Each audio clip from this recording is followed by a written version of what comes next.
Bien-aimés, je voudrais vous saluer dans le précieux nom de Jésus. Merci pour votre fidélité à une autre dimension. Aujourd'hui, je voudrais qu'on commence par écouter ce chant qui parle de la fidélité de Dieu. Grande est ta fidélité, ô mon Père. Donc, même si vous ne comprenez pas anglais, écoutez la musique. Et nous allons écouter ça et après, nous allons prier, confier ce moment entre les mains du Seigneur.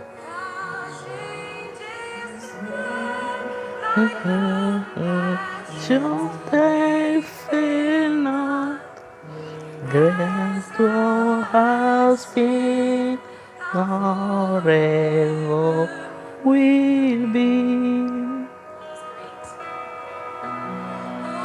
Great is thy faithfulness, great is thy faithfulness.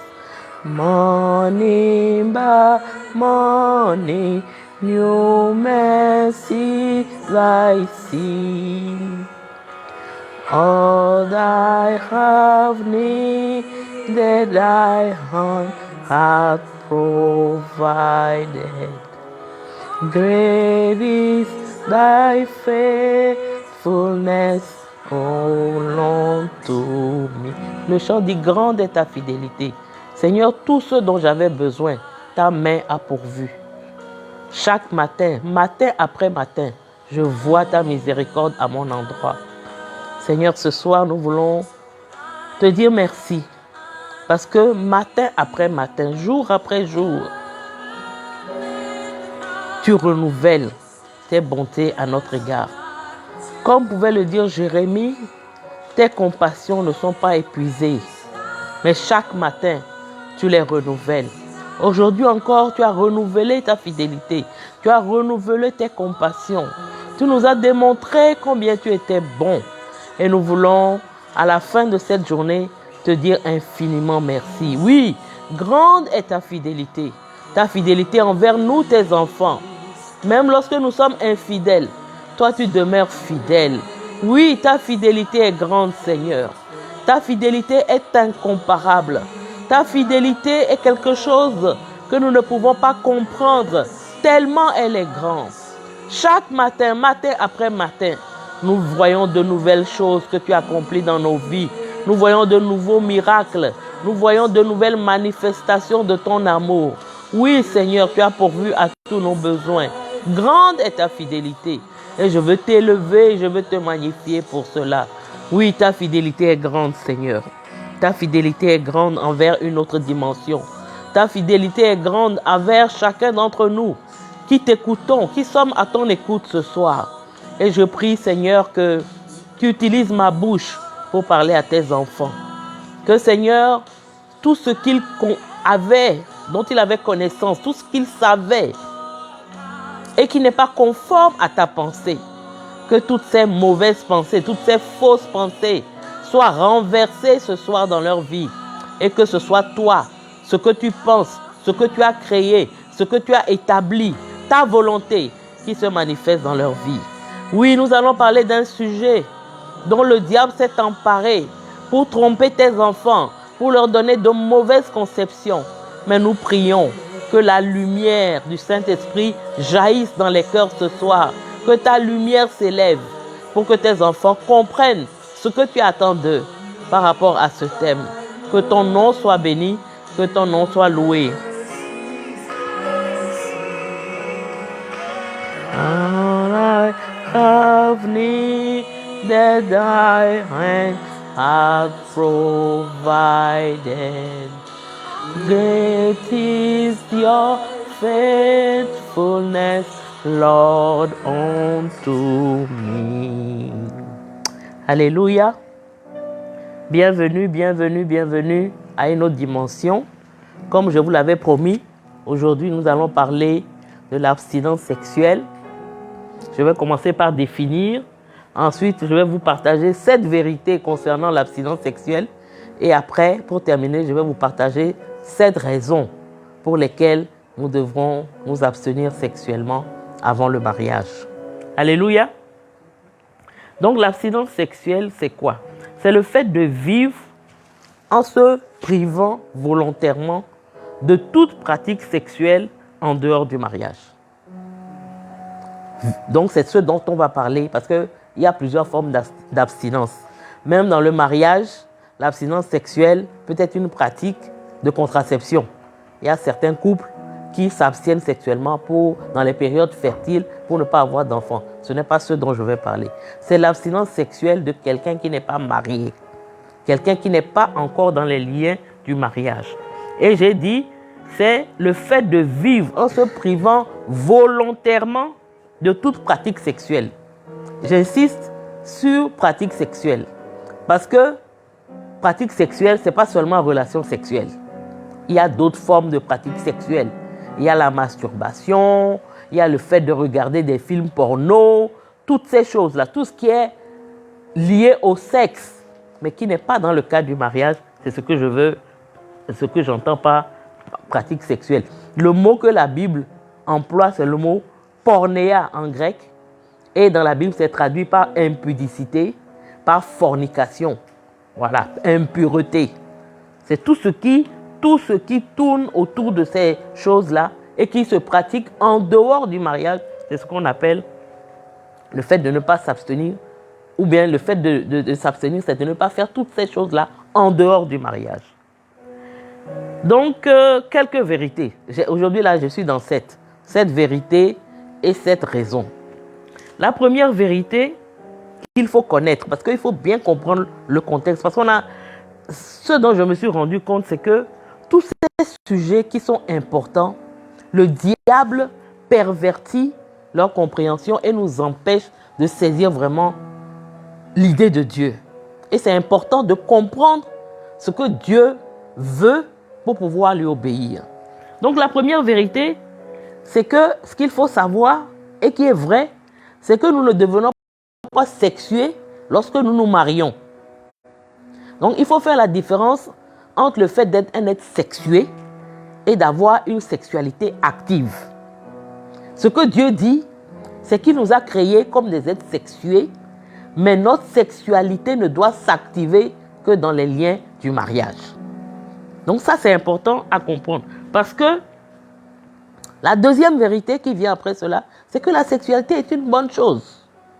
C'est un cadeau de Dieu, c'est un don de Dieu. Souvent, nos mamans, pour nous effrayer ou bien pour nous empêcher justement d'avoir du sexe avant le mariage, présentent la sexualité comme quelque chose de diabolique. Donc nous les chrétiens, on est perturbés par cette conception qu'on a de la sexualité comme quelque chose de diabolique, mais en même temps, nous devons savoir que la sexualité n'est pas diabolique. Comme vous le savez tout aussi bien que moi, tout ce que Dieu crée qui est beau, le diable s'en saisit pour le pervertir. Sinon, la sexualité en elle-même, c'est une bonne chose. C'est un cadeau de Dieu. Troisième vérité, et ça je m'adresse à tous ceux qui ont dépassé l'âge de la puberté, mais qui ne sont pas encore mariés. Le fait d'être curieux concernant les choses sexuelles, le fait d'avoir des sensations sexuelles, ce n'est pas un péché, c'est normal.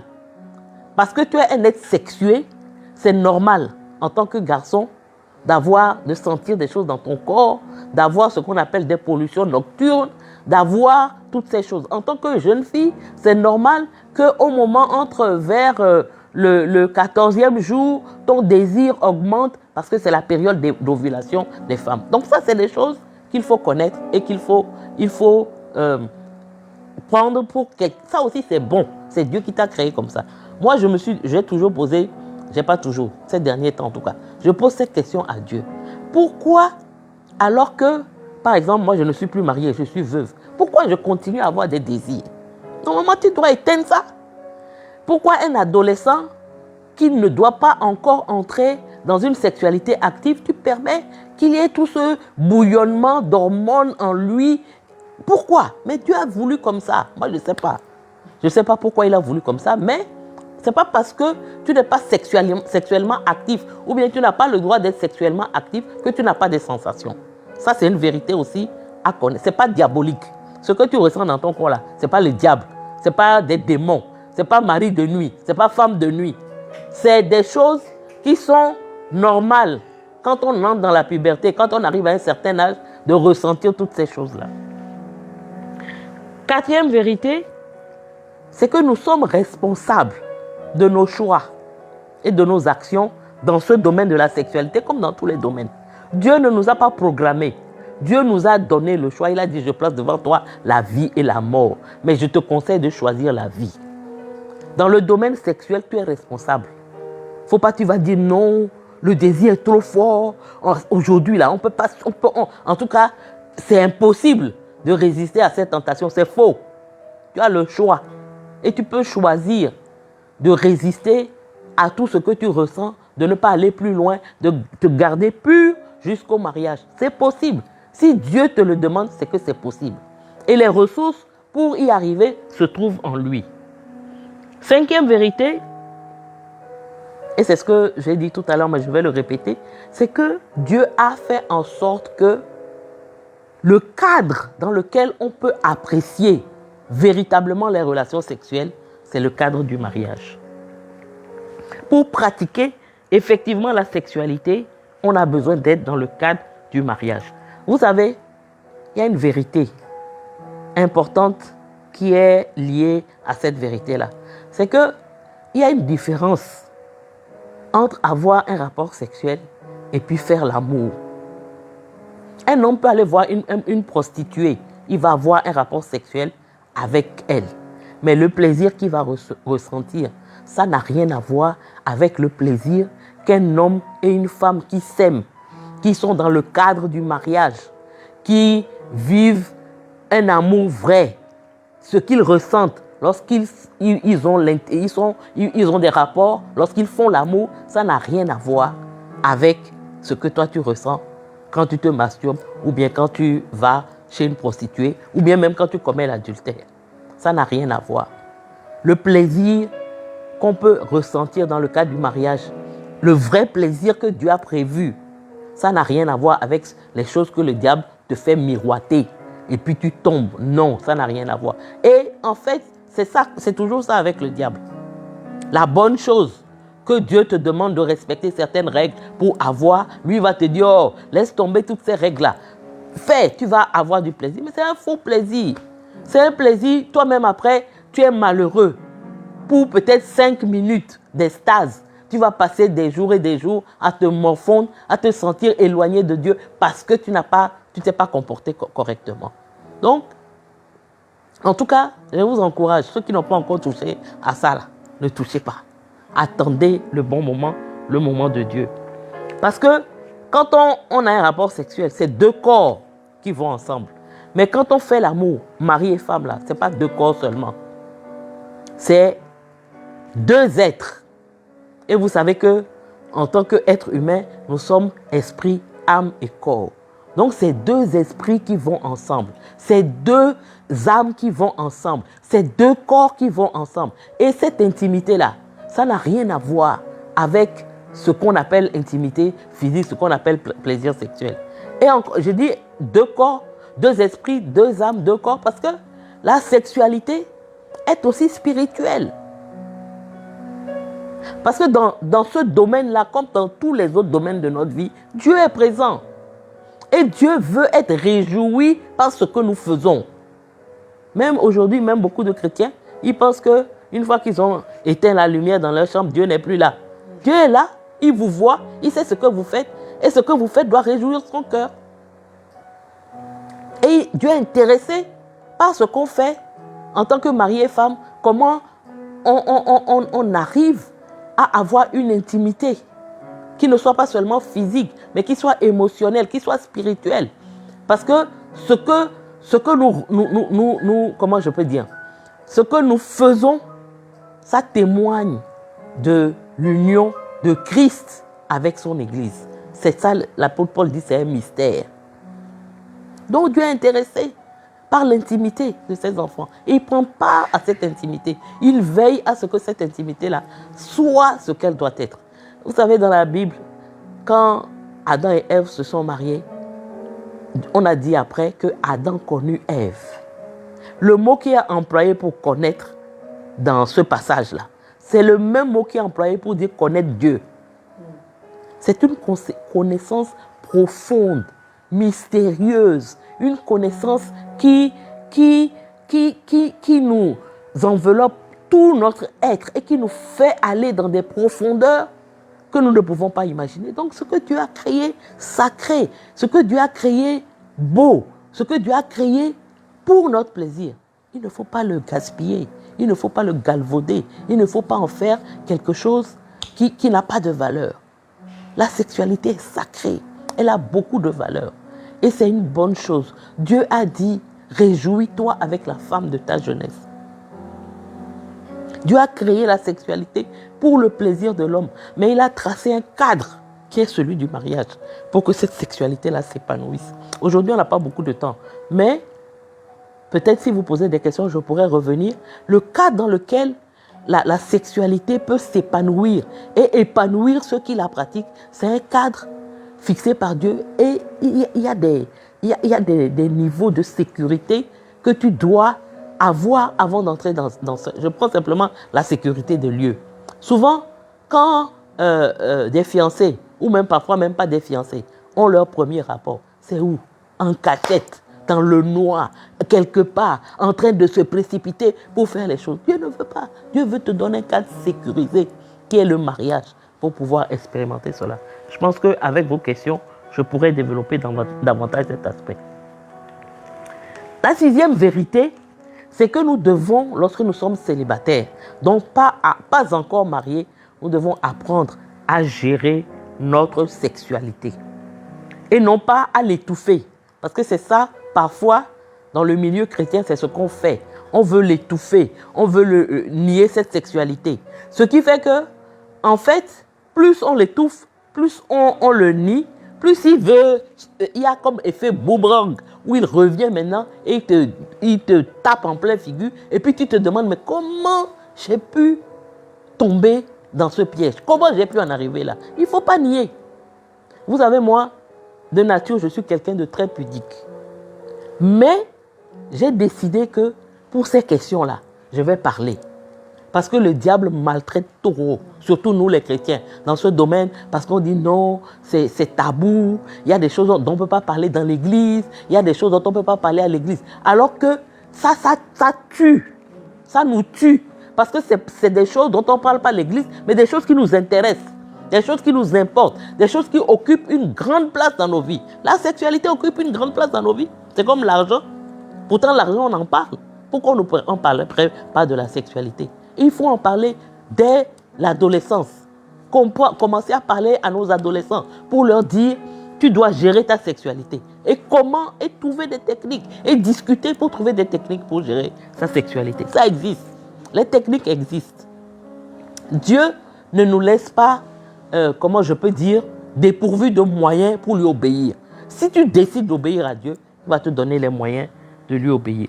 Donc, il ne faut pas étouffer ni nier sa sexualité, il faut la gérer. Ça, voilà le maître mot. Gérer. Gérer, ça veut dire quoi? Il faut canaliser cette énergie sexuelle et la diriger vers autre chose. Par exemple, les activités physiques. Par exemple, d'autres choses, d'autres passions. C'est pour ça que quand tu es jeune, tu ne dois pas te précipiter sur ces choses-là. Fais d'autres choses. Fais du sport, aie des habits.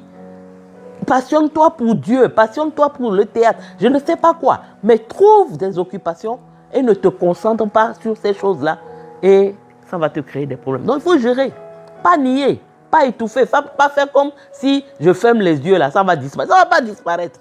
Ça c'est le désir là, ça va être là. Si tu ne le gères pas, ça va te créer des problèmes. La plupart des filles chrétiennes qui tombent enceintes, c'est au premier rapport sexuel. Hein? Parce que celles qui méditent la chose là, aujourd'hui il y a la pilule.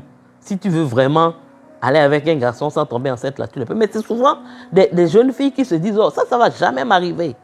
Je suis sûr que je vais tenir. Je suis sûr que je vais résister. Mais parce qu'elles ont nié, elles n'ont pas appris à gérer la chose, elles n'ont pas posé les problèmes avec leur fiancé ou avec leur cheminant pour fixer les limites et puis elles tombent dans le piège. Donc, septième vérité, c'est que tout ce que nous ne parvenons pas à comprendre ou à gérer et à soumettre dans nos vies, Satan s'en saisit. Si tu n'arrives pas à gérer ta sexualité en posant des règles pour toi-même et pour tous ceux qui t'approchent, en te fixant des limites toi-même, en faisant attention. Je dis souvent, quand tu es jeune, que tu sens des choses, des sensations sexuelles, et puis tu t'en vas t'enfermer dans ta chambre, en train de regarder ce que tu ne vas pas regarder là. Tu t'attends à quoi? Qu'est-ce qui va arriver? Ça là, on ne joue pas au brave.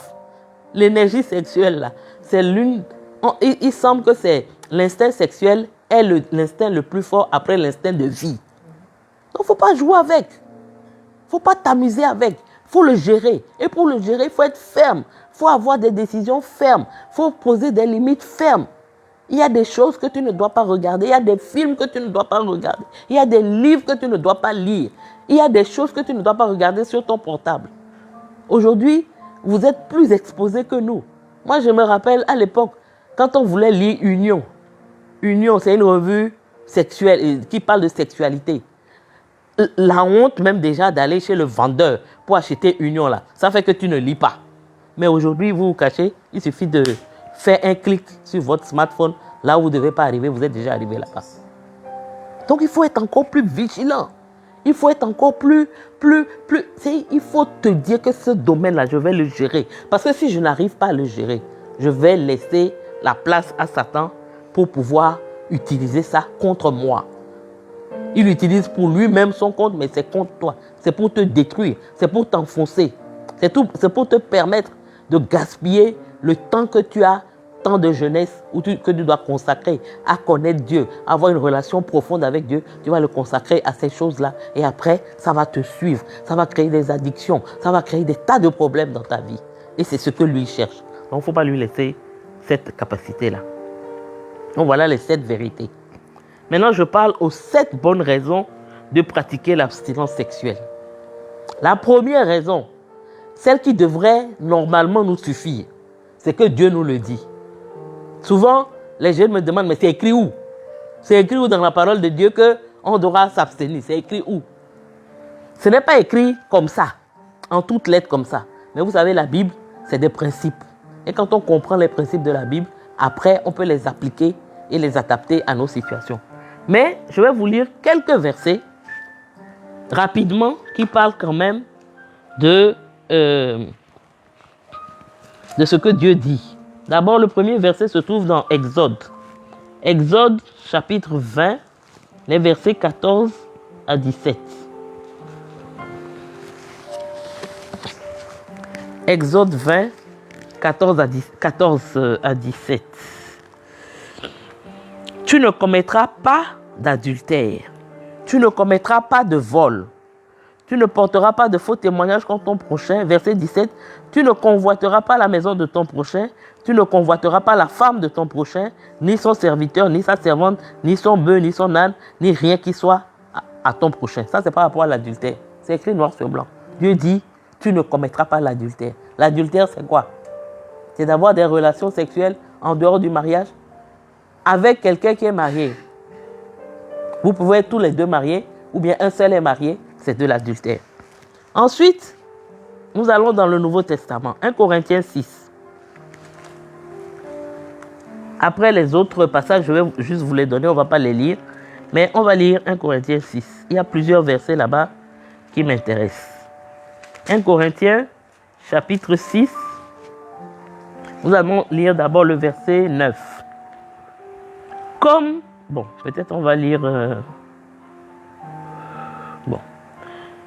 Comme inconnu, quoique bien connu, comme mourant, et voici que nous vivons. Non, je suis dans 2 Corinthiens.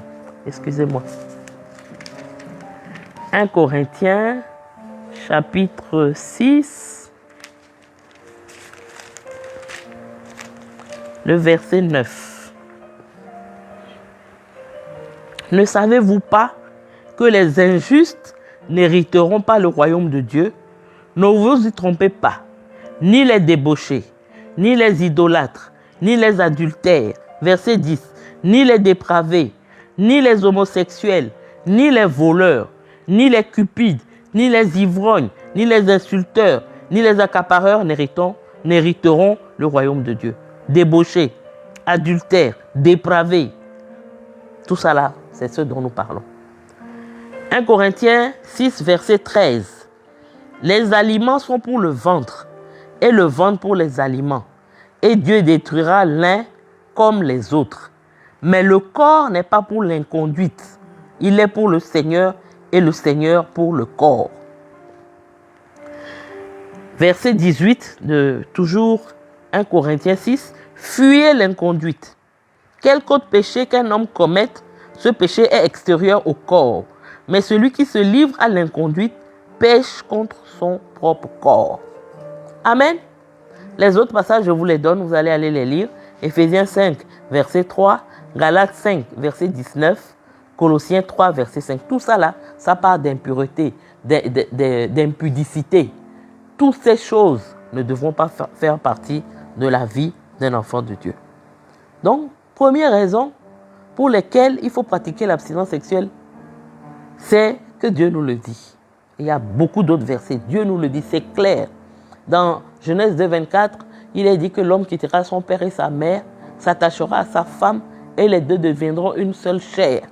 Ça veut dire que c'est une fois qu'on s'est attaché qu'on devient une seule chair. Aujourd'hui, dans les films que nous regardons, dans les livres que nous lisons, on se rencontre aujourd'hui, le même soir, on couche ensemble. Après, maintenant, on essaye de voir si on est compatible. Et puis après, maintenant, après 20 ans, on va se marier. Ce n'est pas l'ordre que Dieu a donné. Et comme on est fait esprit, âme et corps, pour devenir un, il faut devenir un spirituellement d'abord. Il faut devenir un émotionnellement d'abord. Le corps vient en dernier, le corps. Après, on essaie de s'attacher émotionnellement. Après, maintenant, à la fin, on essaie de s'attacher spirituellement parce que peut-être la mort approche. Il faut qu'on se mette en règle vis-à-vis de Dieu. Non. Donc ça, j'attends vos questions, mais je crois que tout enfant de Dieu sérieux ne peut pas dire que la Bible dit qu'on peut coucher entre fiancés, on peut coucher avant le mariage. Non. Parfois, je lis des questions, il y a des gens qui disent, mais quelle est la différence entre coucher la veille ou bien le lendemain? Il y a une différence. Parce qu'il faut rentrer dans le cadre prévu par Dieu. Il ne faut pas pousser les choses à l'extrême. On connaît beaucoup de fiancés qui s'étaient jurés fidélité, mais qui ne sont pas arrivés au bout. Donc, en plus, il y a d'autres raisons que je vais vous donner dans le cas des fiançailles qui font que Dieu... C'est-à-dire que moi, plus je vieillis, plus je me rends compte que, je crois que je l'avais déjà dit, mais c'est quelque chose qui me frappe, qu'il n'y a aucune ordonnance de Dieu, aucune prescription de Dieu qui ne soit pour notre bien. On a l'impression que Dieu veut nous mettre les bâtons dans les roues. Oui, être chrétien, c'est ne pas faire un moyen d'assujettir la chair. C'est un moyen que Dieu nous donne de prendre le contrôle de notre chair. C'est important. Troisième raison, c'est de montrer à Dieu que nous l'aimons plus que le sexe. Parce que quand tu sais, en tant qu'enfant de Dieu, que le sexe n'est pas quelque chose qui est approuvé par Dieu en dehors du mariage et que tu le pratiques, tu es en train de dire à Dieu que tu aimes le sexe plus que lui. Puisqu'il te dit de ne pas faire quelque chose et puis toi, tu le fais. Ça veut dire que tu aimes le sexe plus que lui. Donc, troisième raison, montrer à Dieu que nous l'aimons plus que le sexe. Quatrième raison, c'est le fait de s'abstenir, surtout lorsque vous êtes fiancé, c'est de se préoccuper du bien-être surtout, là je m'adresse aux garçons, de ta future épouse.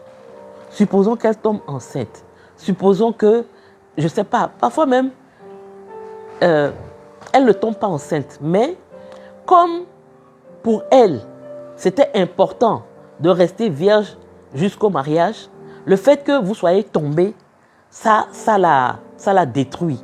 Ça détruit quelque chose en elle. Ça détruit sa confiance en elle par rapport à sa capacité à obéir au Seigneur. Donc, c'est des choses qui créent des dysfonctionnements profonds. Et tu vas voir dans le cadre du mariage, ça va vous suivre. Donc, ça, c'est une raison également. Ensuite, une raison importante. Quand tu sais gérer ta sexualité, quand tu n'es pas encore marié, tu sauras la gérer quand tu es marié. C'est un test de fidélité. Le garçon qui n'est pas capable de te respecter pendant les fiançailles, là, demain, là, il sera incapable de te respecter dans le mariage. Il va, dès que tu ne lui donnes pas ce qu'il veut, ou bien dès qu'il y a un petit problème, il va aller trouver une autre femme dehors. Parce qu'il ne sait pas se maîtriser. Parce que lui, dès qu'il a envie, il faut qu'il satisfasse son envie. Donc cette période-là, Dieu nous la donne pour maîtriser ce désir-là. Et j'ai appris quelque chose avec l'expérience, c'est que si tu ne maîtrises pas pendant les fiançailles, Dieu va te donner des situations où tu seras obligé de traiter avec ça. Si tu es vraiment enfant de Dieu. Soit ta femme va tomber malade, soit ta femme va avoir une grossesse difficile, soit ta femme va aller en mission, soit toi-même tu vas aller en mission, soit même, tu peux même aller peut-être vivre avec ta femme jusqu'à 50 ans de mariage et puis elle va mourir. Comment tu vas gérer après? Ce que tu n'as pas appris, cette maîtrise de soi que tu n'as pas acquis dans ta jeunesse, là, tu vas l'acquis. Donc ça là, tu le veux ou tu ne le veuilles pas, le Seigneur va faire que cette classe que tu n'as pas faite quand il fallait la faire, là, tu vas la faire à un moment. Et tu vas la faire dans la douleur. La 6e raison, c'est que, et c'est une raison très importante, j'insiste beaucoup là-dessus avec les fiancés que je suis. Lorsque vous introduisez le sexe dans vos relations de fiançailles, vous passez à côté d'autres choses. Vous passez à côté des conversations que vous pouvez avoir et qui vont vous amener à vous attacher émotionnellement l'un à l'autre. Le fait de ne pas pouvoir avoir du sexe pendant les fiançailles, ça vous amène à aller en profondeur dans d'autres domaines. Or, si vous commencez, peut-être après 2 ou 3 mois de fiançailles, vous commencez à aller ensemble, vous avez des relations sexuelles, ce processus va court-circuiter tous les autres processus d'attachement émotionnel comme amicaux pendant la période de fiançailles. Donc Dieu sait ce qu'il fait.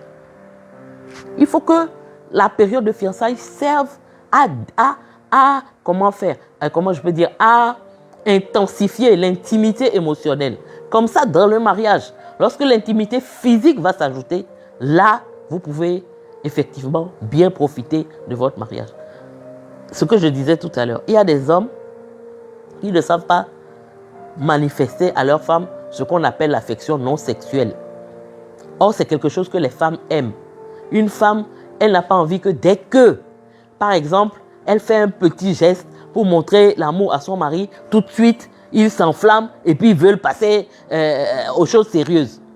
Non, les femmes aiment cette affection qu'on appelle non sexuelle. Mais aiment un homme qui a été habitué depuis son adolescence à ce que dès qu'il ressent quelque chose, il doit passer à l'acte. Il ne pourra pas se maîtriser suffisamment pour donner cette affection sexuelle. Il ne pourra peut-être même pas se maîtriser suffisamment pour accomplir des préliminaires qui vont satisfaire sa femme. Tout ça là, ça fait partie des choses dont il faut tenir compte pour éviter d'entrer dans le sexe avant le mariage. Et septième raison, c'est que l'amitié grandit au sein de la relation quand cette relation-là n'est pas polluée par le sexe. Souvent, le fait d'être proche physiquement, ça donne la sensation qu'on est proche émotionnellement, alors que ce n'est pas le cas. Donc, il faut laisser ce temps-là. Comme je le dis, il ne faut pas précipiter les choses. Le temps des fiançailles, là, c'est un temps que si tu bâcles, tu vas regretter après. Parce que tu vas voir que tu es passé à côté de belles choses que le Seigneur avait préparées pour toi. Donc, voilà les 7 raisons. Pour terminer, je veux juste encourager ceux qui vont m'écouter. Ce n'est pas... Quand on parle de ces choses, c'est vrai qu'aujourd'hui, dans le monde dans lequel nous vivons, parler d'abstinence sexuelle, c'est-à-dire qu'on te regarde avec des gros yeux. Parler de virginité, vraiment, c'est quelque chose d'extraordinaire. Les filles vierges, là, ça se compte sur les bouts. Les garçons, là, alors n'en parlons pas. Un garçon, même, quand il est vierge, là, lui-même, il ne va pas dire. Mais il sait qu'on va se moquer de lui comme ce n'est pas possible. Ces choses-là, au lieu d'être valorisées, sont comment je peux dire, oui, bradées. Il faut qu'on en arrive encore en tant qu'enfant de Dieu là, à affirmer notre identité par rapport à ces choses, à montrer que nous, on n'est pas comme les autres. Ils peuvent se moquer, ils n'ont qu'à se moquer. De toute façon, c'est à la fin on voit. Ils peuvent se moquer, mais ça ne fait rien. Parce que nous, on a confiance en notre Dieu. On a confiance en ce que les choses qu'il nous enseigne sont des bonnes choses. Avant de terminer, je sais pas si quelqu'un va me poser cette question, mais avant même qu'on me pose la question là, je vais y répondre. Parce que souvent, je vois sur les réseaux sociaux des discussions de ce genre. Oui, est-ce qu'on peut consommer quelque chose, sans l'avoir essayé, sans l'avoir goûté? Toi, princesse de l'Éternel, tu es un objet qu'il faut goûter d'abord, avant de savoir si on veut l'acheter. Et si on t'a goûté et puis on ne veut pas t'acheter, tu fais quoi? Tu n'es pas un objet, tu n'es pas une marchandise. Donc s'il veut goûter avant d'acheter là, il n'a qu'à aller acheter autre chose. Toi, tu n'es pas dans ce schéma-là. Il faut faire attention. Souvent même, certaines jeunes filles, la manière dont elles perdent leur virginité, ça fait pitié. Parce qu'elles ne voulaient même pas arriver là. Mais comme elle ne connaît pas comment les garçons fonctionnent, le moment où elle lui dit arrête, arrête, lui il est déjà dans un autre monde. Il va te violer cadeau. Et puis tu es là maintenant, tu ne sais pas ce que tu vas faire. Donc vraiment, je voudrais nous encourager. La honte de dire que les autres vont se moquer de moi, tu t'en fous. De toute façon, tu es enfant de Dieu. Vous savez, les princes et les princesses, là, ils sont toujours différents des autres. Et ils sont fiers de ça. Nous devons apprendre à être fiers de notre identité d'enfant de Dieu et de ce que cela implique. Donc, ne te laisse pas envahir par tout ce qui se dit, etc. Donc, afin de goûter là, on ne goûte pas. Toi, on ne te goûte pas. Il faut que ça soit clair. Tous les garçons, aussi bien garçons que filles. Une autre chose que j'entends, on dit non, il peut y avoir incompatibilité sexuelle. Qu'est-ce que vous appelez incompatibilité sexuelle? C'est quoi? Donc vous êtes plus intelligent que Dieu. Lui qui dit d'attendre là. Toi, tu vas venir dire que... Et la dernière fois même, j'ai lu une histoire qui m'a révolté. La fille dit, oui, moi je suis chrétienne, j'étais avec mon fiancé, et puis comme on est chrétien, on ne s'est pas connus avant le mariage, maintenant on est mariés, et au premier rapport sexuel, je me rends compte que son sexe est trop gros. J'ai dit, mais c'est quelle histoire ça? Je discutais de ça avec une soeur, je lui ai dit, mais ils parlent de quoi? Les gens là, ils parlent de quoi? L'endroit où tête de bébé, vous avez déjà vu tête de bébé? L'endroit où tête de bébé sort là, c'est quel sexe qui est trop gros pour rentrer là-bas? Ne racontez pas n'importe quoi. Mais Dieu sait ce qu'il fait. Si tu es enfant de Dieu, fais confiance à ton Père. S'il y a des problèmes là, c'est vrai qu'il y a des maladies. Il y a certaines femmes, justement même une jeune fille qui est vierge, qui rentre dans le mariage, elle a peur.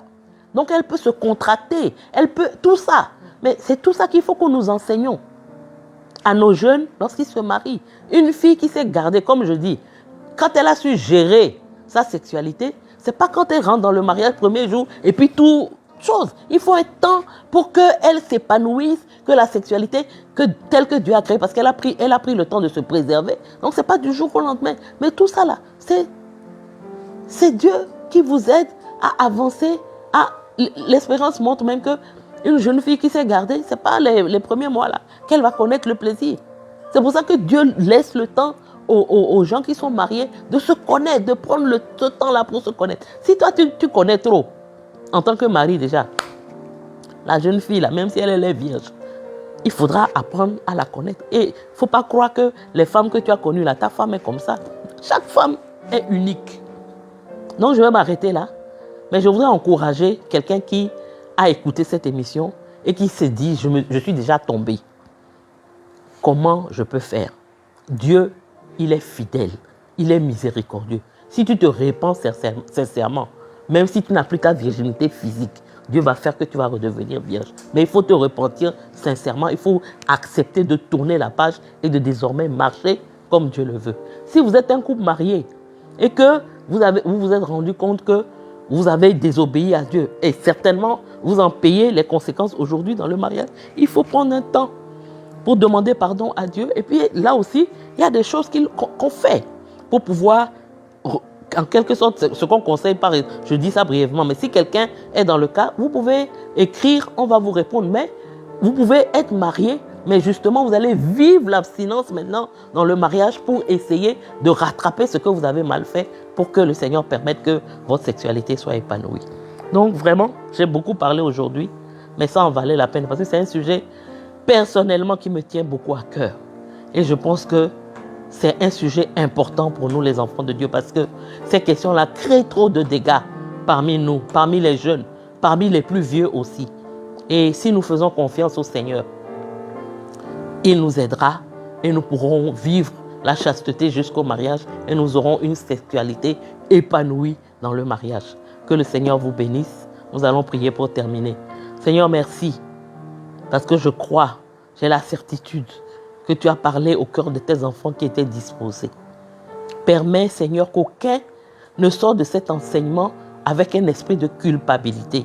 Parce que la culpabilité ne vient pas de toi, ça vient du diable. C'est le diable qui veut nous maintenir dans l'esclavage en faisant monter ses sentiments. Permets à tes enfants, après qu'ils t'aient demandé sincèrement pardon, qu'ils se soient repentis, qu'ils se sentent pardonnés, qu'ils cessent de se mortifier eux-mêmes.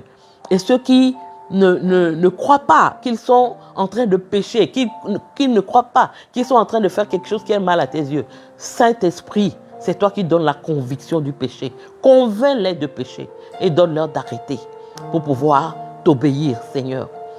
Merci. Je voudrais te remercier pour tous tes enfants qui se battent pour garder leur pureté, leur chasteté jusqu'au mariage. Seigneur, assiste-les. Seigneur, fortifie-les. Seigneur, donne-leur de tenir ferme parce que au bout se trouve la récompense. Que ton nom soit béni, que ton nom soit loué. C'est au nom de Jésus que j'ai prié. Amen.